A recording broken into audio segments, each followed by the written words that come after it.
行くぞ!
Japan is an island by the sea filled with volcanoes and it's beautiful. In the year negative a billion, Japan might not have been here. In the year negative 40,000, it was here, and you could walk to it, and some people walked to it. Then it got warmer, some icebergs melted, it became an island, and now there's lots of trees, because it's warmer. So now there's people on the island, they're basically sort of hanging out in between the mountains, eating nuts off trees, and using the latest technology, like stones and bowls. Ding dong, it's the outside world, and they have technology from the future, like really good metal and crazy rice farms. Now you can make a lot of rice really quickly. That means if you own the farm, you own a lot of food, which is something everybody needs to survive. So that makes you king. Rice farming and rice kingdoms spread across the land, all the way to here. The most important kingdoms were here, and here. But this one was the most important, ruled by a heavenly superperson, or emperor for short. Knock knock, get the door, it's religion. The new prince wants everyone to try this hot new religion from Biekt. Please try this religion, he said. No, said everybody. Try it, he said. No, said everybody again, quieter this time. And so the religion was put into place, and all the rules that came with it. Then the government was taken over by another clique, and they made some reforms, like making the government govern more, and making the government more like China's government, which is a government that governs more. Hi, China, they said. Hi, dipshit, said China. Can you call us something else other than dipshit, said Japan. Like what, said China. How about Sunrise Land, said Japan. And they stole China's alphabet and wrote a book about themselves. And then they made lots of poetry and art and another book about themselves. Then they stopped moving the capital every time the emperor died and kept it in one place for a while, right here. And they conquered the north, finally. Get that squared away. A rich hipster named Kukai is bored with modern Buddhism, visits China, and learns a better version, which is more spiritual. Comes back, reinvents the alphabet, and causes art and literature to be great for a long time. And the royal palace turned into such a dream world of art that they really didn't give a shit about running the country. So if you live outside the palace, how are you supposed to protect your shit from criminals? Hire a samurai. Everyone started hiring samurai. Rich, important people hired samurai. Poor people who could not afford to hire samurai did not hire samurai. The samurai became organized and powerful, more powerful than the government. So they made their own military government. Here, they let the emperor still be emperor, but the shogun is actually in control. Breaking news, the Mongols have invaded China. We've invaded China, said the Mongols. Please respect us, or else we might invade you as well. Okay, said Japan. So the Mongols came over, ready for war, and died in a tornado. But they tried again, and had a nice time fighting with the Japanese, but then died in a tornado.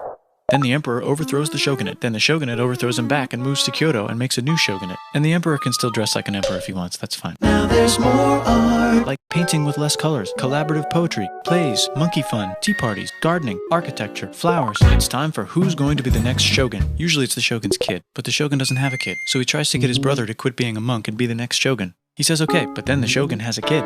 So now who's it going to be? Vote now on your phones. And everyone voted so hard that the palace caught on fire and burned down. The shogun actually didn't care. He was off somewhere doing poetry. And the whole country broke into pieces. Everyone is fighting with each other for local power, and it's anybody's game. Knock knock, it's Europe. No, they're not here to take over. They just want to sell some shit, like clocks, and guns, and Jesus. So that's cool, but everyone's still fighting each other for control, now with guns. And wouldn't it be nice to control the capital, which right now is puppets, with no one controlling them? This clan is ready to make a run for it, but first they have to trample this smaller clan, which is in the way.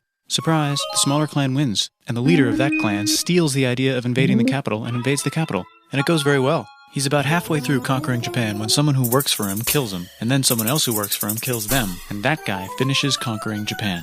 And then he confiscated everybody's swords, and made some rules. And now I'm going to invade Korea and then hopefully China, he said, and failed, and also died. But before he died, he told these 5 guys to take care of his 5-year-old son until he's old enough to be the next ruler of Japan. And the 5 guys said, yeah, right, it's not going to be this kid, it's going to be one of us, because we're grown-ups. And it's probably going to be this guy, who happens to be way more rich and powerful than the others. A lot of people support him, but a lot of people support not supporting him. They have a fight, and he wins, and starts a new government, right here. And he still lets the emperor dress like an emperor, and have very nice things. But don't get confused, this is the new government, and they are very strict. So strict they closed the country. No one can leave, and no one can come in. Except for the Dutch, if they want to buy and sell shit, but they have to do it right here.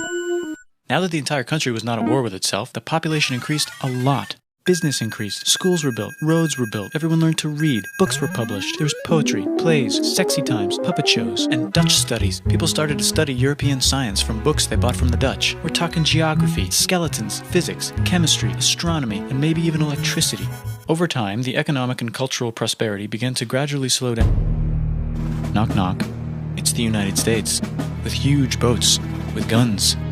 Gunboats. Open the country. Stop having it be closed, said the United States. There was really nothing they could do, so they signed a contract that lets the United States, Britain, and Russia visit Japan anytime they want. Choshu and Satsuma hated this. That sucks, they said. This sucks. And with almost very little outside help, they overthrew the shogunate and somehow made the emperor again and moved him to Edo, which they renamed Eastern Capital. They made a new government, which was a lot more Western. They made a new constitution that was pretty Western, and a military that was pretty Western. And do you know what else is Western?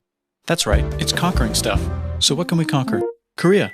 They conquer Korea, taking it from its previous owner, China, and then go a little bit further. And Russia rushes in out of nowhere and says, stop, no, you can't take that. We were going to build a railroad through here to try to get some more water. And Russia builds their railroad, supervised by a shit ton of soldiers. And then when the railroad was done, they downgraded to a fuck ton. Did I say downgrade? I meant upgrade. And Japan says, can you maybe chill? And Russia says, how about maybe you chill? Japan is kind of scared of Russia. You'll never guess who's also kind of scared of Russia. Great Britain. So Japan and Great Britain make an alliance together so they can be a little less scared of Russia. Feeling confident, Japan goes to war against Russia, just for a moment, and then they both get tired and stop. It's time for World War I. The world is about to have a war, because it's the 1900s and weapons are getting crazy, and all these empires are excited to try them out on each other. Meanwhile, Japan has been enjoying conquering stuff and wants more. And the next thing on their list is this part of China and lots of tiny islands. All that stuff belongs to Germany, which just had war declared on it by Britain because Britain was friends with Belgium, which was being trespassed by Germany in order to get to France to kick France's ass because France is friends with Russia, who was getting ready to kick Austria's ass because Austria was getting ready to kick Serbia's ass because someone from Serbia shot the leader of Austria's ass. Actually shot him in the head. And Britain is currently friends with Japan, so you know what that means. Duh, Japan should take the islands. Which they wanted to do anyway, so they called Britain on the telly to sort of let them know. And then they did it. And they also helped Britain a little here and there with some errands and stuff. Now the war is over, and congratulations, Japan, you technically fought in the war, which means you get to sit at the negotiating table with the big dudes, where they decided who owns what. And yes, Japan gets to keep all that shit they stole from Germany.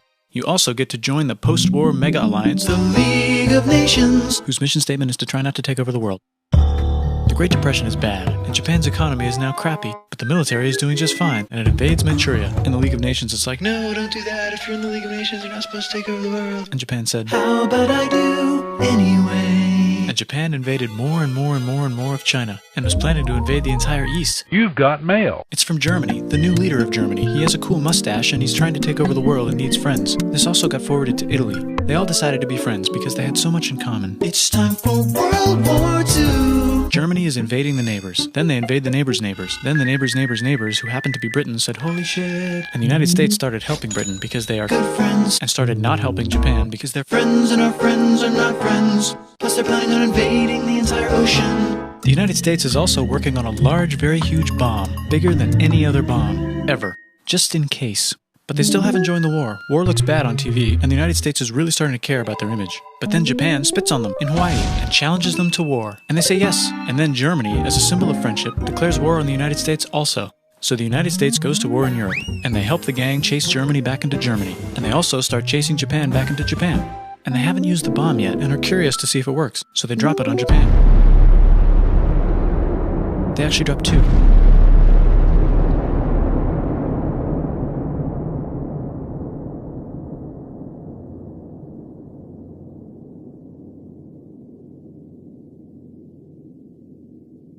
United States installed a new government, inspired by the United States government, with just the right ingredients for a post-war economic miracle. And Japan starts making TVs, VCRs, automobiles, and camcorders as fast as they can, and also better than everybody else. They get rich, and the economy goes wild, and then the miracle wears off. But everything's still pretty cool, I guess. Bye.